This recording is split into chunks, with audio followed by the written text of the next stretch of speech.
Hello everyone and welcome back to 3DF. My name is Zander, and in our last series we addressed print calibration and testing. Check out the link above. Since then we've had a few fans reach out to us and ask us why they needed to calibrate their 3D printers so regularly. And we thought that was a great question, so we've decided to put together a series of episodes about it. FDM 3D printers rely on a balance of computerized components and hardware working in sync to create a product. When this balance is lost, the printer quality decreases until balance is restored. With that in mind, today we're going to talk about the theory of extrusion with this guy right here. Over the course of the next couple of episodes, we're going to look into how the extruder works, take a deeper dive into the heating zone, the effects of heat creep, friction in the extruder system, and how that's all going to affect the performance of your 3D print. So without any further delay, let's check in with Zander at the whiteboard. Thank you, other Zander. Stay warm back there. So as other Zander was saying, FDM 3D printing is a delicate, majestic ballet of circuits and machinery, with the amazing extruder headlining the show.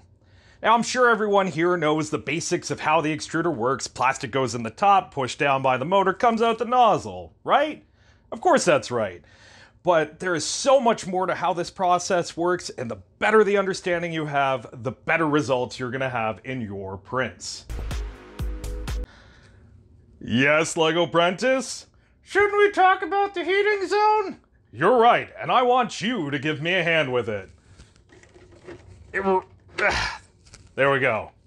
The heating zone is a theoretical area found inside the heat core, right around where the nozzle and the heat break connect. And what's going to happen here is as the filament passes through, the element of conductance is going to transfer heat energy into the outer ring of the filament, as seen here. The more temperature you have, the deeper it's going to penetrate in through the outer shell, and the smaller your inner core is going to be.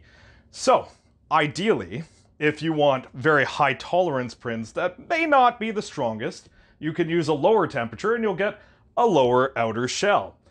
Conversely, if you use a very high temperature, you will end up with a very deep outer shell, and a much smaller inner core, which will increase your sink zones when the levels are laid on top of each other. Does that answer your question? Yeah, totally.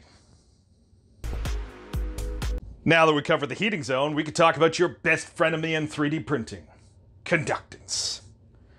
So, the heat in your heater core is actually made with a heating resistor, which uses electrical resistance to create heat. Pretty simple, right in the name, right? And that is transferred to your heater core using conductance, and then is transferred again to the nozzle, and then again to your filament.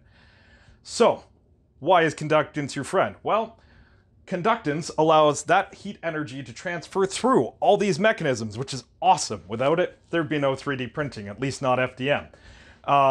But why is it your enemy? It is indiscriminate, and it loses heat everywhere it goes.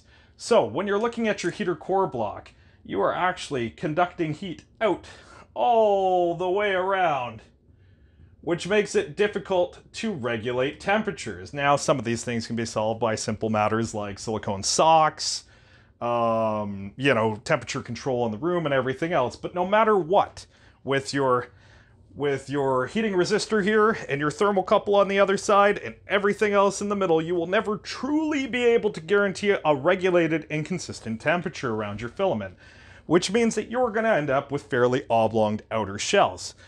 There are strategies that you can use to make that work to your advantage, but we're not going to get too deep into that today.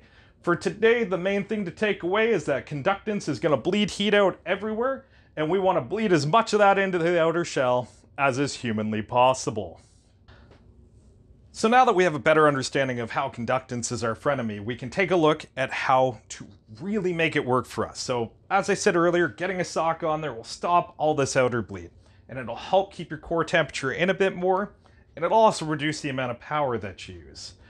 Other things you can do to keep this down is having a very successful heat break, which will prevent any heat sink, which allows this heating zone to move up through your heat break and can cause you some really nasty problems, including jamming. But if you really, really want to utilize your heating zone to the best of your ability, increase your nozzle size. When you increase your nozzle size, it increases the overall diameter of the filament that you're extruding. So most machines come with a 0.4 millimeter nozzle, and that's great. And if you like that, stick with it.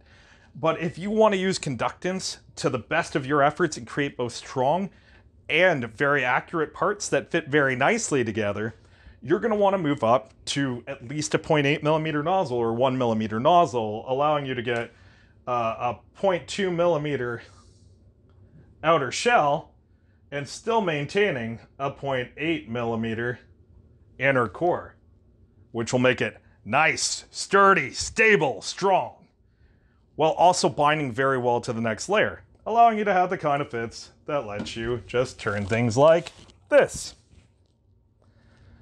That is why the heating zone is important. That is why conductance is important. And over the next couple of episodes, we're going to go over all the rest of the extruder assembly so you can print like a boss too. Back to you, other Zander.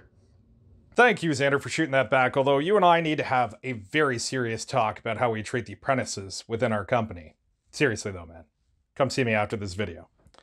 Okay, so now that we've wrapped up this whole episode about the heating zone and conductance and how that's going to affect your print, over the next 2 episodes, we are going to talk about the hot system and the cold system and how we're going to control those two to get the best results out of your 3D printer.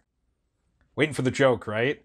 Okay, so a lot of people think that to learn science, you have to be sciencey. And don't get me wrong, I'm super sciencey. But I actually learned about conductance in the kitchen. You see, I'm a parent. Chicken is great. Kids love chicken.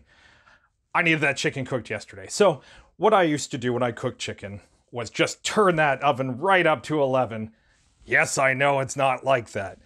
And cook the chicken, and it would end up all brittle and dry, and no amount of gravy in the world was going to save us from what I had done, the sins I had committed. So when I took a further look into it, I found out that I was transferring too much heat energy into the chicken too quickly, and it was essentially vaporizing all the water instantly. It was boiling out as steam, leaving no moisture in there. And though that chicken was safe to eat, it was hard to find people who were willing to try.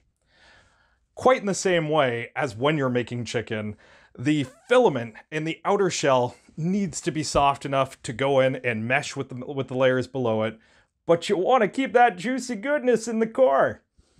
Just remember it like that. Cheers. Like and subscribe.